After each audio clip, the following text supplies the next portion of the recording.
জাহান্নামের 70,000 শিকল, এক একটা শিকল ধরবে 70,000 ফেরেশতা। আল্লাহ হুকুম করবেন, ও 70,000 ফেরেশতা, তোমরা জাহান্নামের শিকলটারে ধরে টানতে টানতে হাসরের ময়দানে তোমরা নিয়ে যাও। নাফরমান বান্দা বান্দি দেখুক শখ করে কোন জাহান্নাম কামাই করেছে। আর শখ করে জাহান্নাম কামাই করা হলো, অনেকেই ফজরের আজান হয়, আজান শুনে নামাজ পড়ে না, এইটা শখ করে জাহান্নাম কামাই করে। কথা বলেন ঠিক না বেঠিক? শখ করে কোন জাহান্নাম কামাই করেছে? আজান শোনার পরেও যারা নামাজ পড়ে না, ফজর জোহর আসর মাগরিব এশা 5 ওয়াক্ত নামাজে আল্লাহর সঙ্গে বান্দার প্রেম ভালোবাসা। সুবহানাল্লাহ বলেন। এই নামাজের দরকার আছে কি আছে না? বলেন আছে কি আছে না? ফজরের আজান হয় কি হয় না? বলেন। এই ফজরের নামাজ আমাদের দরকার আছে কি আছে না? অনেক মেয়েরা বিউটি পার্লারে যায়, ভুরু পেলাক করে, করে কি করে না? বলেন। বিউটি পার্লারে যাই, ভুরু পেলাক করে চেহারাটা আরো সুন্দর করার জন্য ফেস পাউডার কত কিছু এই মুখের মধ্যে মাখে। ও যুবতী মেয়েরা, তোমার চেহারাটা একমাত্র উজ্জ্বলতা করতে পারবে ফজরের নামাজ। কোন নামাজ? রাত পুহালো সকালে হলো, চলো যাই নামাজে। রাত পুহালো সকালে হলো, চলো যাই নামাজে। ফজরের নামাজ কাজা হলে তোমার চেহারা রবে না ঝলমলে, তোমার চেহারা রবে না ঝলমলে। রাত পোহালো সকালে হলো, চলো যাই নামাজে। আল্লাহ পাক রব্বুল আলামিন জিবরাইল আমিনকে পাঠায় দিয়ে বললেন, ও জিবরাইল, আমার বন্ধুর কাছে যাও না। আরে জিবরাইল, আমার বন্ধু তো উম্মতি উম্মতি বলে কাঁদতেছেন। কার জন্য কাঁদতেছেন? কার জন্য? এ জিবরাইল, আমার বন্ধু উম্মতি উম্মতি বলে কাঁদতেছেন, আমার বন্ধুর কাছে যে একটা সুসংবাদ দিয়ে আসো। বলেন সুবহানাল্লাহ। আমার নবী কাঁদতেছেন। মা আয়েশা রাদিয়াল্লাহু তাআলা আনহা এসে বলতেছেন, ইয়া রাসূলুল্লাহ, ইয়া হাবিবাল্লাহ, ওগো নবীজি, আপনি কাঁদতেছেন, কি জন্য কাঁদতেছেন আমি জানি, বুঝতে পারেছি। নবী আমার বললেন, আয়েশা রে, কি জন্য আমি কাঁদতেছি, কেন কাঁদতেছি? মা আয়েশা রাদিয়াল্লাহু তাআলা আনহা বলতেছেন, ওগো নবীজি, আপনি কাঁদতেছেন, আপনার পেটে 3খানা পাথর বান্দা, আজ 3 দিন আপনি কিছু খান না, ক্ষুধার জন্য আপনি কাঁদতেছেন। বলেন সুবহানাল্লাহ। কিসের জন্য? নবীজি আমার বললেন, আয়েশা রে, না না, আমি ক্ষুধার জন্য কান্দি না। মা আয়েশা রাদিয়াল্লাহু তাআলা আনহা বলতেছেন, ওগো নবীজি, বুঝতে পারছি আপনি কেন কাঁদতেছেন। আপনি যে বিছনার মধ্যে শুয়ে আছেন, আপনি এই বিছনাটা হলো খেজুরের পাতার চাটাই। কিসের চাটাই বলেন? খেজুরের পাতার চাটাই। ওগো নবীজি, খেজুরের পাতার চাটার মধ্যে শুতে আপনার কষ্ট হয়, এই জন্য কাঁদতেছেন। ওগো আল্লাহর নবী, আপনি কাঁদতেছেন কি জন্য আমি জানি। আপনার মাথার নিচে যে বালিশটা আছে, সেই বালিশটা হলো পাথরের বালিশ। নবীজি আমারে বললেন, আয়েশা রে, আমি বিছনার জন্য কান্দি না, বালিশের জন্য কান্দি না। তাহলে গো নবীজি, বুঝতে পারছি আজকে মনে হয় আপনার বাবার কথা মনে পড়ে গেছে। কার কথা? আজকে কি আপনার বাবার কথা মনে পড়ে গেছে? নবীজি বলতেছেন, না রে আয়েশা, না, আমি তো বাবার জন্যও কান্দি না। তাহলে বুঝতে পারছি আপনার মায়ের কথা মনে পড়ে গেছে। নবীজি বলতেছেন, আয়েশা রে শোনো, আমার মায়ের কথাও মনে পড়ে নাই, মায়ের জন্যও কান্দি না, বাবার জন্যও কান্দি না। শোনো রে আয়েশা, আমি কেন কান্দি? ক্ষুধার জন্য কান্দি না, বালিশের জন্য কান্দি না, বিছানার জন্য কান্দি না, মায়ের জন্য কান্দি না, বাবার জন্য কান্দি না। আমি কাঁদতেছি রে আয়েশা আমার গুনাহগার উম্মতের জন্য। সেই উম্মতগুলো কারা? সেই উম্মত, এই উম্মত আমরা সেই উম্মত। আল্লাহ পাক রব্বুল আলামিন ঘোষণা করে দিয়েছেন, আখেরি নবীর উম্মতের কত দাম, কত মর্যাদা। আখের নবীর উম্মত জান্নাতে না যাওয়া পর্যন্ত অন্য কোন নবীকে আল্লাহ জান্নাতে যাইতে দিবে না। আমরা আখের নবীর উম্মত। কোন নবীর উম্মত? উম্মতি মুহাম্মাদের কত দাম, আখেরি নবীর উম্মত আমরা সবচেয়ে ভাগ্যবান, আখেরি নবীর উম্মত আমরা উম্মতি মুহাম্মাদি জানো কত দাম, আখেরি নবীর উম্মত আমরা সবচেয়ে ভাগ্যবান, আখেরি নবীর উম্মত আমরা সবচেয়ে ভাগ্যবান। সবাই বলেন সুবহানাল্লাহ। আমরা সবচাইতে বড় ভাগ্যবান। খেয়াল করুন, লক্ষ্য করুন, আল্লাহর নবী চোখের পানি ছেড়ে কাঁদতেছেন উম্মতি উম্মতি বলিয়া। আল্লাহ পাক রব্বুল আলামিন ডাক দিয়ে বলতেছেন, জিব্রাইল আমার বন্ধু তো পৃথিবীর জমিনটা শেষ হয়ে যাবে রে জিব্রাইল, ও জিব্রাইল আমার বন্ধুকে একটা সুসংবাদ দিয়ে দাও। সুসংবাদটা হলো, আমার বন্ধু যখন দুনিয়ার জমিন ছেড়ে চলে আসবে, আমার বন্ধুর লাশটা আমি আল্লাহ দাফন করব আমার আরশের ডান পাশে। কোন পাশে বলেন, কোন পাশে? জিব্রাইল ডাক দিয়া বলতেছেন, ইয়া রাসূলুল্লাহ, ইয়া হাবিবাল্লাহ, আপনি কানবেন না, আল্লাহ পাক রব্বুল আলামিন আপনাকে সুসংবাদ দিয়েছেন গো নবীজি। নবীজি ডাক দিয়া বলেন, জিব্রাইল কি সুসংবাদটা আমার আল্লাহ দিয়েছেন? জিব্রাইল ডাক দিয়া ভাই, ও আল্লাহর নবী, আল্লাহ পাক সুসংবাদ দিয়েছেন আপনার দুনিয়ার হায়াত শেষ হয়ে গেলে আপনার লাশটা দাফন করবেন আল্লাহর আরশের ডান পাশে। নবীজি আমার কান্দে আর বলে, জিব্রাইল, ও জিব্রাইল আমার লাশটা যদি আল্লাহর আরশের ডান পাশে যদি আমার লাশটা দাফন হয়, আমি রাসূল জানতে চাই আমার গুনাহগার উম্মতের দাফনটা কোন জায়গায় হবে। আমার মা বোনেরা শুন, আমার নবীজি মায়ের নবী, দয়ার নবী কাঁদতেছেন কার জন্য? বলেন কার জন্য? নবীজি উম্মতি উম্মতি বলে কাঁদতেছেন। জিব্রাইল রে, আমার লাশটা আরশের ডান পাশে যদি দাফন হয়, আমার গুনাহগার উম্মতের দাফনটা কোন জায়গায় হবে? জিব্রাইল আলাইহিস সালাম বলতেছেন, ওগো আল্লাহর নবী, আপনার গুনাহগার উম্মতের দাফনটা এই জমিনে হবে। কোন জমিনে হবে? এই জমিনের মধ্যে হবে। আল্লাহর নবী ডাক দিয়ে কই, জিব্রাইল, ও জিব্রাইল আমার গুনাহগার উম্মতের দাফন যদি এই জমিনে হয়, আমি আল্লাহর আরশের ডান পাশে যাব না। আমিও এই জমিনে আমার উম্মতের পাশে থাকতে চাই রে জিব্রাইল, আমার উম্মতের পাশে থাকতে চাই। জিব্রাইল ডাক দিয়ে বলতেছেন, ইয়া রাসূলুল্লাহ, ইয়া হাবিবাল্লাহ, এত সুন্দর সুসংবাদ আপনি কেন মানতে রাজি নাই? আপনি কেন এই কথা মানতেছেন না? আল্লাহর নবী ডাক দিয়ে বলতেছেন, জিব্রাইল রে, ও জিব্রাইল আমার উম্মতের এই জমিনের মধ্যে দাফন হবে।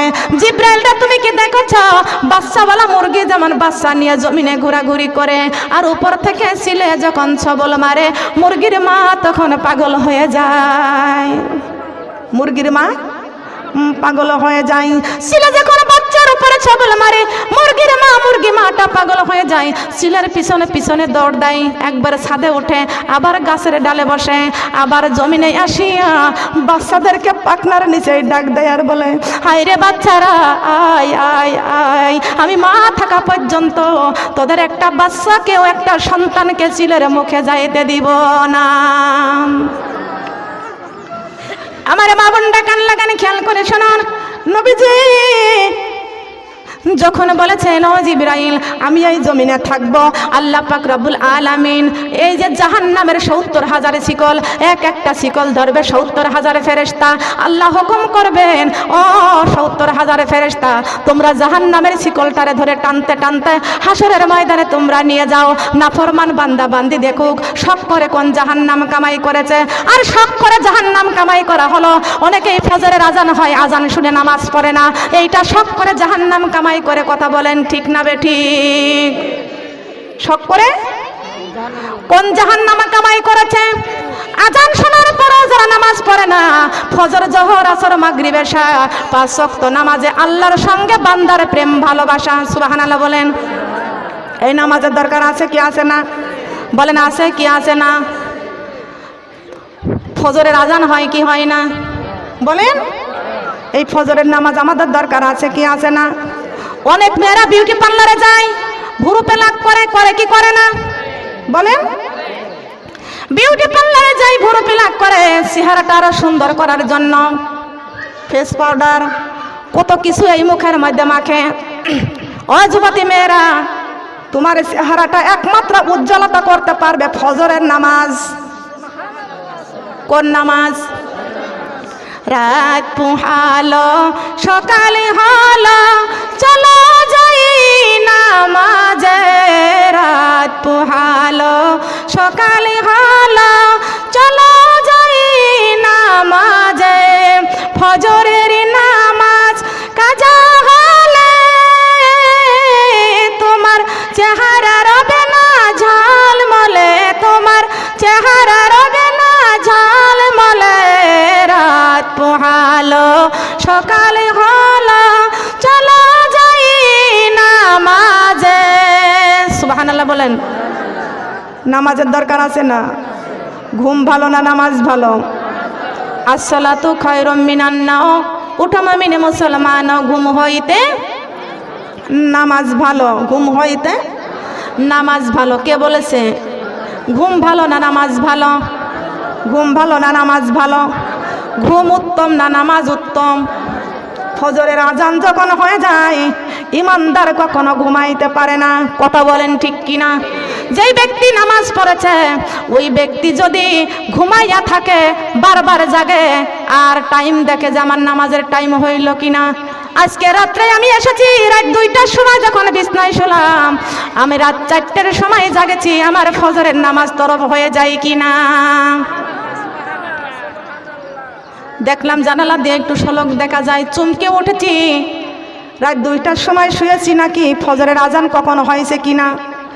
আমার মোবাইলের টাইমটা দেখে দেখলাম রাত 4টে বাজে, এখনো ফজরের নামাজের সময়, আজানের সময় এখনো হয় নাই। ওই সময় থেকে বারবার চোখ বন্ধ করি আর বারবার জানের ভিতরে একটু চমক দিয়ে উঠে, আহারে কখন জানি ফজরের আজান হয়ে যায়। আর আজান শুনে যদি নামাজ না পড়তে পারি, মা বোনটা কান লাগান। সমুদ্রের মধ্যে যখন পানির মধ্যে যখন বাতাস হয় আর বাতাস লেগে যখন পানির মধ্যে ঢেউ খেলে, নামাজি ব্যক্তির আজান যখন কানে শুনে নামাজ পড়ার জন্য একটা ঢেউ খেলতে থাকে। নামাজ নামাজ বলে তার অন্তরের মধ্যে মহব্বত হয়, নামাজি ব্যক্তি কখনো নামাজ তরফ করতে পারে না। আল্লাহর পয়গম্বর মুসা আলাইহিস সালামের কাছে একটি মহিলা আসলো, আসার পরে বলতেছেন, ওগো আল্লাহর পয়গম্বর মুসা আলাইহিস সালাম, আমি শয়তানের ওয়াসওয়াসায় পড়ে জিনা করেছি, জিনা করতে গর্ভবতী হয়ে গেছি। আমি যখন জাহান্নামের কথা মনে পড়ে গেল, আল্লাহর ভয় যখন আমার অন্তরে জেগে গেল, আমি ওই সন্তানটাকে আছাড় দিয়ে মেরে ফেলেছি। আল্লাহর পয়গম্বর মুসা আলাইহিস সালাম ডাক দিয়ে কই, মহিলা তোমার চাইতে নিকৃষ্ট আল্লাহর জমিনে আর কেউ নাই, তুমি হইলে সবচাইতে নিকৃষ্ট। সঙ্গে সঙ্গে আমার আল্লাহ পাক রব্বুল আলামিন জিবরাইল আমিনকে পাঠিয়ে দিয়ে বলতেছেন, এই জিবরাইল আমার মুসা নবীকে যা বলো, ওই যেই মহিলা শয়তানের ওয়াসওয়াসায় পড়ে জিনা করেছে, জিনা করতে গর্ভবতী হয়েছে, সন্তানটা আছাড় দিয়ে মেরে ফেলেছে, কিন্তু আমার মুসা ওই মহিলাকে নিকৃষ্ট বলে গালি দিয়েছে। আমি আল্লাহ ঘোষণা করে দিলাম, তুমি মুসা নবীকে বলে দাও, ওই মহিলার চাইতেও নিকৃষ্ট মহিলা আল্লাহর আল্লাহর জমিনে যারা আছে, সুস্থ থাকা অবস্থায় যারা নামাজ পড়ে না। বলেন না নাউজুবিল্লাহ। সুস্থ থাকা অবস্থায় যারা নামাজ পড়ে না, কথা বলেন নাউজুবিল্লাহ। তবে আমাদের নামাজের দরকার আছে কি আছে না?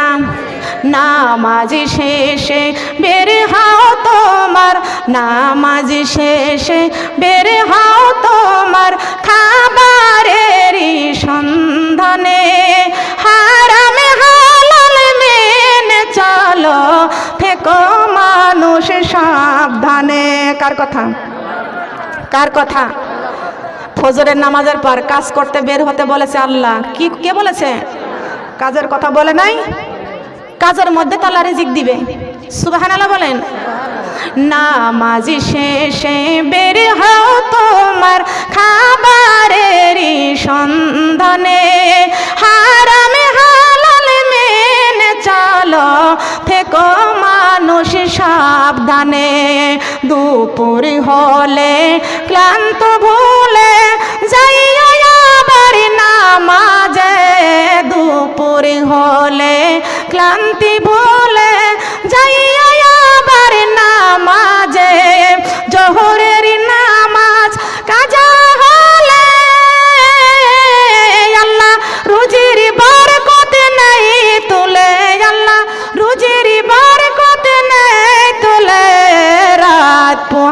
পোহালো সকাল হলো চলো যাই নামাজে।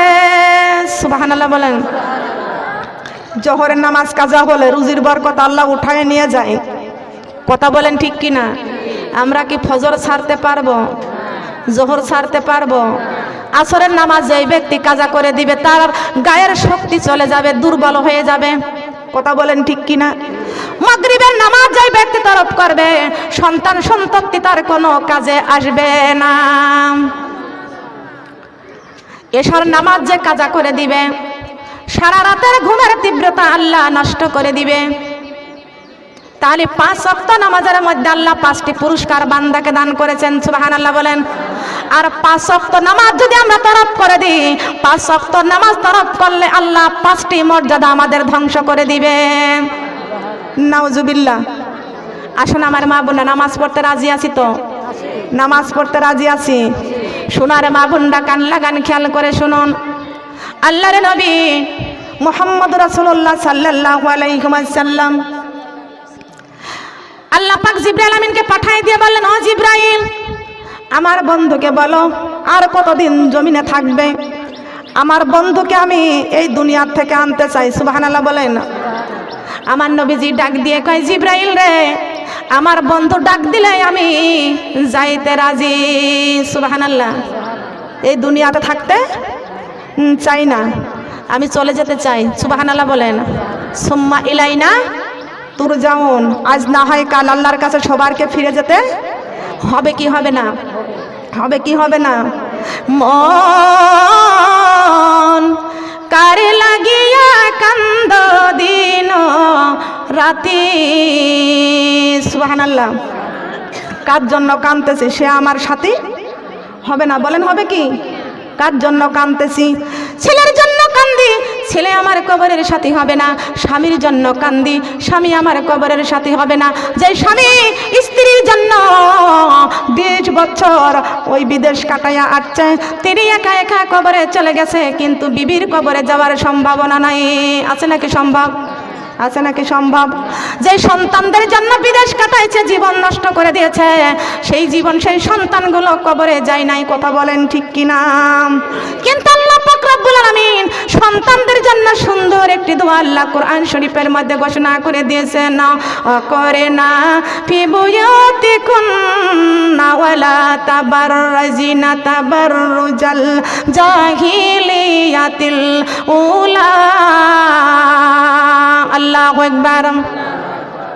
বাবা গো তুমি কই চলেছো একলা কবরে, বাবা গো তুমি চলে গেছো একলা কবরে। তোমার জন্য কান্দি গো বাবা, তোমার জন্য কান্দি গো বাবা, রাতে অন্ধকারে তোমার জন্য কান্দি গো বাবা, রাতে অন্ধকারে। বাবা গো তুমি একলা চলেছ অন্ধকার, বাবা গো তুমি চলে গেছো অন্ধকার কবরে। প্রতিবেশী এতিমি বলে, প্রতিবেশী এতিমি বলে ডাকে যে আমারে, বাবা গো তুমি চলে গেছো একলা কবরে, বাবা গো তুমি চলে গেছো একলা। বিদেশ ছিলে যখন গো বাবা, ফোনে বলেছিলাম, লেখাপড়ার খরচ দিয়ে জীবন চালিয়েছিলাম। এখন বাবা চলে গেছো, এখন বাবা চলে গেছো কবরবাসী হয়ে, বাবা গো তুমি চলে গেছো একলা কবরে, বাবা গো তুমি চলে গেছো। কত জায়গা ঘুরি গো বাবা, তোমাকে পাই না, দেখা দিও বাবা তুমি হাসরের বেলা। কত জায়গা ঘুরি আমি, বাবাকে পাই না, দেখা দিও বাবা গো তুমি হাসরের বেলা। সুবহানাল্লাহ বলেন। আমার মা বোনেরা, সন্তান যখন বাবার জন্য কাঁদবে, আল্লাহ পাক রব্বুল আলামিন সন্তানের চোখের পানির ওসিলায় বাবার কবরটা জান্নাতের বাগিচা করে দিবেন। কার কথা বলেন না, কার কথা? মা গো, বাবা চলে গেছে কবরে, আমরা এসেছি সফরে, আবার যাইতে হবে কবরে। সবাই বলেন সুবহানাল্লাহ। এ মা বোনেরা, লক্ষ্য করেনি, খেয়াল করে শুনুন, সবাইকে একদিন পৃথিবীর জমিন ছেড়ে আমাদের কবরে চলে যাওয়া লাগবে। কথা বলেন ঠিক না বেঠিক? আমার মা বোনেরা, আল্লাহর নবী বলতেছেন আমি এই দুনিয়াতে থাকতে চাই না, আমার আল্লাহর ডাকে সাড়া দিয়ে চলে যেতে চাই। তবে আমার আল্লাহ পাক রব্বুল আলামিন ডাক দিয়ে বলতেছেন, ও আজরাইল শোনো, আমার বন্ধুর জান জাকানদারি করতে যাবা, আজরাইলের চেহারাটা নিয়ে যাইতে পারবে না। সুবহানাল্লাহ বলেন। আজরাইলের চেহারা নিয়ে যাইতে পারবে না। মানুষের মতো সুন্দর চেহারাটা নিয়ে আমার বন্ধুর কাছে তুমি যাইবা। আজরাইল এবার আমার নবীজির ঘরে যাওয়ার জন্য প্রস্তুত। আমার আল্লাহ ডাক দিয়ে বলতেছেন, আজরাইল রে শোনো, আমার বন্ধু পারমিশন নিবা, তারপরে আমার বন্ধুর ঘরে ঢুকবা। আমার বন্ধুর পারমিশন না নিয়ে বন্ধুর ঘরে ঢুকতে পারবা না। আমার নবীজির কত মর্যাদা, কত গুণ, কত সম্পদ আল্লাহ দান করেছেন আমার নবীজিকে, কত সম্মান দিয়েছেন। ওরে আজরাইল, আমার বন্ধুর পারমিশন না নিয়ে বন্ধুর ঘরে ঢুকবা না। কিন্তু আমার মা বোনেরা, আমাদের কিন্তু এই পারমিশন দিই নাই। আমরা যদি বলি আজরাইল তোমাকে 50,000 টাকা ঘুষ দিব, আমার বড় বেটাটা বিদেশে আছে, আসতে 7 দিন সময় লাগবে। হে আজরাইল, আমার বড় বেটা বিদেশে আছে, 7 দিন সময় লাগবে আসতে। 7 দিনকের মতো 50,000 টাকা, 1 লক্ষ টাকায় দিচ্ছি ঘুষ, তুমি নিয়ে একটু সরে যাও। আমার মা বোনেরা, আজরাইল কারোর ঘুষের টাকাই চলে না, আজরাইল আল্লাহর হুকুমে চলে। বলেন সুবহানাল্লাহ। আশা করিয়া করিলাম ওযু আমি, ফজরের নামাজ পড়িতে চাই। ও আজরাইল তোমার কাছে একটু সময় চাই। ও আজরাইল তোমার কাছে একটু সময় আমি পারব না দিতে, আমার আল্লাহর হুকুম মানতে হয়। ও মুর্দা ভাই, আমার কাছে একটু সময় নাই। ও মুর্দা ভাই, আমার কাছে, ও মুর্দা ভাই, আমার কাছে। আশা করিয়া করলাম ওযু আমি, জোহরের নামাজ পড়িতে চাই। ও আজরাইল তোমার কাছে একটু সময় চাই। ও আজরাইল তোমার কাছে একটু সময়, সময় আমি পারব না দিতে, আমার আল্লাহর হুকুম মানতে হয়। ও মুর্দা ভাই, আমার কাছে একটু সময় নাই। ও মুর্দা ভাই, আমার কাছে, ও মুর্দা ভাই, আমার কাছে একটু সময় নাই। বলেন না সুবহানাল্লাহ। আজরাইল কারোর সময় দিবে না গো মা, আজরাইল চলে আসবে।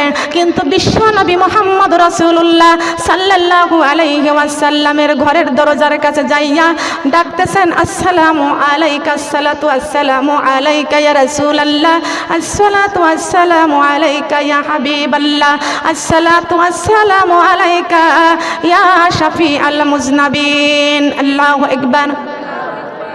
নবীকে সালাম দিতেছে। নবীজি কিছুক্ষণ হুশ, কিছুক্ষণ বেহুশ। বাবার খবর শুনিয়া মা ফাতেমা বাবার কাছে, দেখতেছে বাবা আমার বেহুশ হয়ে আছে।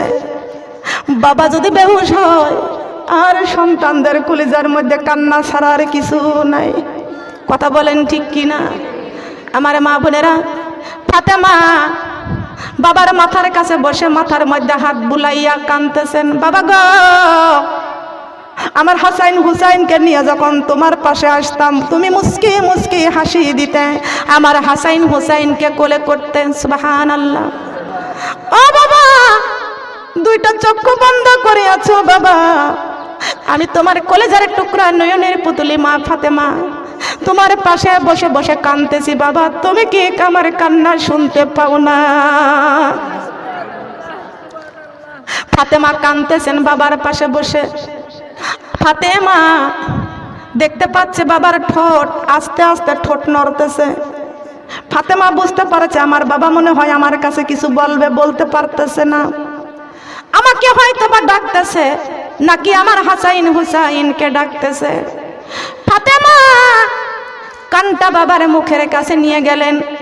বাবার মুখের কাছে কান নিয়ে যাইয়া শুনতে পাচ্ছে মৌতের বিছানায় আমার বাবা কাঁদতেছেন, রব্বি হাবিলি উম্মতি, রব্বি হাবিলি উম্মতি। আল্লাহু আকবার। নবীজি মৌতের বিছানায় কাঁদতেছে, রব্বি হাবিলি উম্মতি। এ সোনার মা বোনেরা, এই নবীর মায়া করো গো মা। নবী বিনে রোজ হাসরে আমাদের কোনো উপায় নাই। নবী ছাড়া কেউ সুপারিশ করবে না, নবী বিনে আমরা কেউ জান্নাতে যাইতে পারবো না। এখন পৃথিবীতে এমন মানুষ হয়েছে হেলাল বাবার পাগল হয়েছে, পৃথিবীর জমিনে এখন তো সিরাজ বাবার পাগল হয়েছে, দয়াল বাবার পাগল হয়েছে। আমার নবীজির পাগল হও না গো মা। নবীজির পাগল যদি হতে পারি তাহলে আমাদের মরণের পরে আমাদেরকে লাভ আছে কি আছে না? বলেন আছে কি আছে না? বলেন। আমাদের নবীজিকে দেখতে মন চাই কি চাই না? মনে বড় আশা ছিল যাব মদিনায়, আমার মনে বড় আশা ছিল। সালাম আমি করব গিয়ে, সালাম আমি করব যাইয়া মদিনার রওজায়, মনে বড় আশা ছিল যাব মদিনায়, আমার মনে বড় আশা ছিল। আরবে সাগর পারি দেব নাই কই আমার তরি, পাখি নয় যে উড়ে যাব ডানাতে ভর করি। সুবহানাল্লাহ বলেন। আরবে সাগর পারি দেব নাই কই আমার তরি, পাখি নয় যে উড়ে যাব ডানাতে ভর করি। আমার আশায় আছে সম্বল নাই, আশায় আছে করে কি উপায়, মনে বড় আশা ছিল যাব মদিনায়, মনে বড় আশা ছিল। সুবহানাল্লাহ বলেন। আমার মা বোনরা কান লাগান খেয়াল করে শুনুন। মা ফাতেমা জোহরা রাদিয়াল্লাহু তাআলা আনহা বাবার কানের কাছে মুখটা নিয়ে যায়, বাবার মুখের কাছে কানটা নিয়ে শুনতে পাচ্ছে আমার বাবা কাঁদতেছেন, রব্বি হাবিলি উম্মতি, রব্বি হাবলি উম্মতি। কার জন্য কাঁদতেছে? সেই উম্মত কারা? আমরা সেই উম্মত বলি। সুবহানাল্লাহ। আসুন গা মা বোনরা শুনুন। হঠাৎ করে ফাতেমা শুনতে পাচ্ছে দরজার থেকে সালাম আসতেছে, আসসালাতু আসসালামু আলাইকা ইয়া রাসূলুল্লাহ। সালাম আসলেন। মা ফাতেমা ডাক দিয়া বলতেছেন, আমার বাবা অসুস্থ, আজকে আপনি আসবেন না, আমার বাবা কথা বলতে পারবে না। ফাতেমা কিন্তু জানে না যে উনি আজরাইল, উনি আল্লাহর নবী আজরাইল আলাইহিস সালাম যখন সালাম দিয়েছেন, আল্লাহর নবী চেতনা ফিরে পাইছেন। ডাক দিয়ে বলতেছেন, মা ফাতেমা দরজাটা খুলে দেওয়ার সময়, দরজাটা খুলে দাও। মা ফাতেমা বাবার জন্য, বাবার কথা শুনে দরজাটা খুলতে গেলেন।